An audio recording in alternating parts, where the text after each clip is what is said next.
लेकिन आप जागरूक लोग हैं। मैं आपकी तारीफ फ्री में नहीं कर रहा हूं, वो बात है आपके अंदर, ये बात इसलिए मैं आपकी धरती पे कह रहा हूं। 2007 का वो फैसला इलाहाबाद हाई कोर्ट में उन्होंने दिया। इत्तेफाक से 2007 में उत्तर प्रदेश में जो कृष्ण भगवान के वंशज थे उनकी सरकार थी।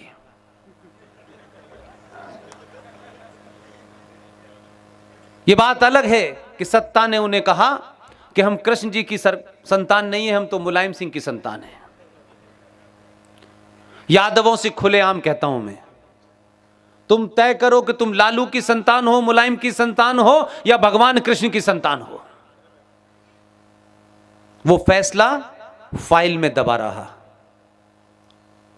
लेकिन आप और आपके क्षेत्र का एक अलग मिजाज है। आपके हाई कोर्ट की जो बेंच है जबलपुर की, उसमें दो महान आदमी बैठे हुए थे। उन्होंने उस फैसले को तत्काल लपक लिया। जस्टिस अजीत सिंह और जस्टिस संजय यादव, और उस फैसले की सुनवाई की। तो कुछ लोग गए टोपी लगा के, कुछ फादर भी भागे वहां, साहब ये कैसे हो जाएगा। बहस कराई जानबूझ करके, क्योंकि उनके तथ्य बड़े मजबूत थे। टोपी वाले ये साबित करना चाहते थे कि गीता हिंदुओं का ग्रंथ है। फादर ने भी कुछ ऐसे ही कुछ उल्टे सीधे तर्क दिए। दोनों को पूरा टाइम दिया कि आप साबित करें कि गीता का हिंदुओं के मजहब से, धर्म से, फेथ से कोई लेना देना है। साबित नहीं कर पाए। दोनों जजों ने फैसला दिया कि गीता भारत का राष्ट्रीय ग्रंथ है। लेकिन सिर्फ इतना ही फर्क है कि उत्तर प्रदेश में कृष्ण भगवान के वंशजों की सरकार थी और आपके यहां शिवाजी की सरकार थी। आपके मुख्यमंत्री ने जैसे ही फैसला आया, तत्काल तौर पर गीता के सार को क्लास 9 में और 10th में कंपलसरी कर दिया। यह 2011 की बात बता रहा हूं।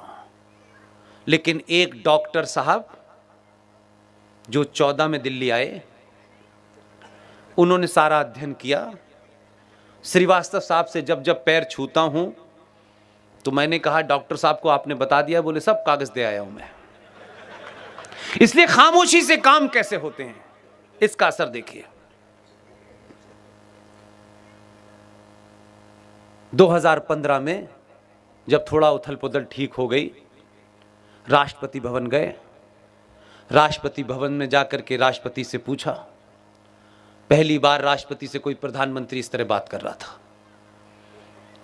राष्ट्रपति से पूछा कि भारत की पहचान के रूप में आप विदेशी नेताओं को, विदेशी शासनाध्यक्षों को क्या देते हैं? प्रणब मुखर्जी का पाला पहली बार पड़ा था। उन्होंने तत्काल झटपट में कहा कि हम ताजमहल देते हैं। उसने यह सवाल वहीं पूछा कि ताजमहल भारत की पहचान कब से हुई? उन्होंने कहा यही परंपरा है। उसने कहा इसे बंद करते हैं। ढंडोरा नहीं पीटा। दुनिया के सबसे बेहतरीन पब्लिशर्स को बुलाया। पहले होमवर्क करता है वो पूरा, और जब टीचर के पास जाता है तो पूरे जवाब लेके जाता है। जैसे ही इन्होंने कहा कि ये नहीं, आज से गीता जो है भारत का राष्ट्रीय ग्रंथ होगी, जितने भी विदेशी मेहमान आएंगे उन्हें गीता दी जाएगी, और राष्ट्रपति भवन में हर भाषा में, दुनिया की हर भाषा में गीता राष्ट्रपति भवन में छपवा के रखवा दी। 2015 से लगातार विदेशी मेहमानों को गीता उन्हीं की भाषा में बांट रहा है। हमें आदत है किताबें खरीद के ड्राइंग रूम में रखने की, ताकि समाज में ये दबदबा रहे कि ये बहुत पढ़ते हैं। उसने क्या किया? विदेशी लोग, उनको यह बीमारी नहीं है, वो दिखाने के लिए नहीं जीते कि कोई हमारे बारे में क्या कहेगा, इसलिए उनके यहां संकट नहीं होता। जितने विदेशी मेहमानों को दी, उसमें से 72 देशों के राष्ट्राध्यक्षों के ऑफिस में गीता रखी हुई है।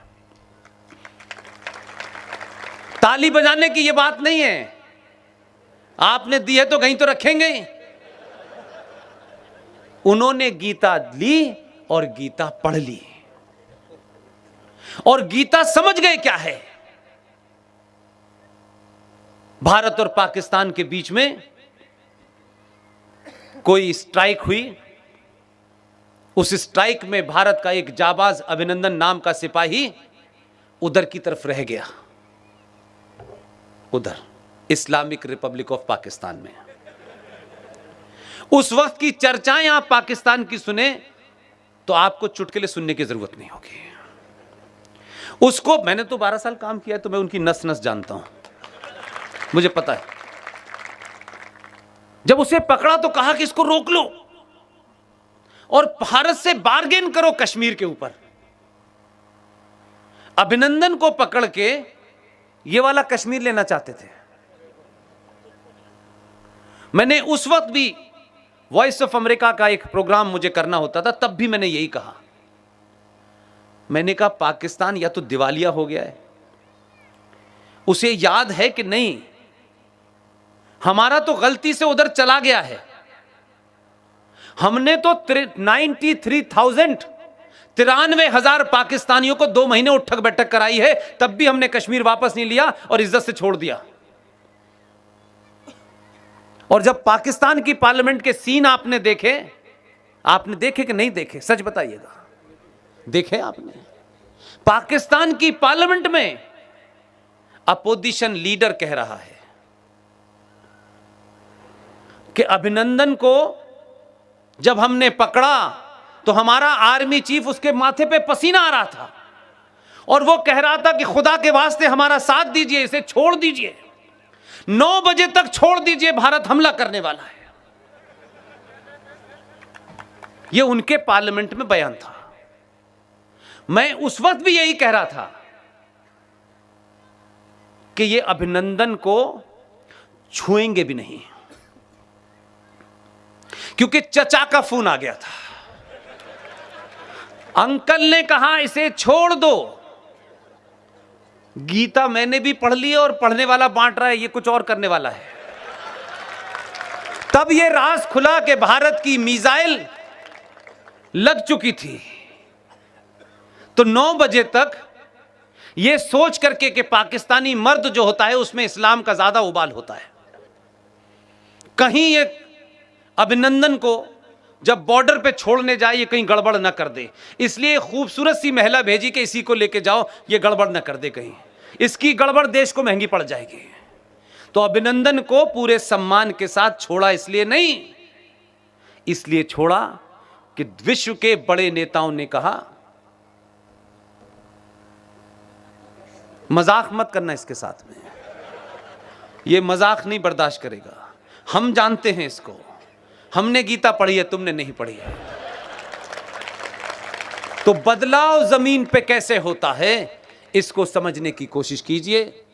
भारत की विदेश नीति, भारत की रक्षा पॉलिसी का एक सूत्र वाक्य है,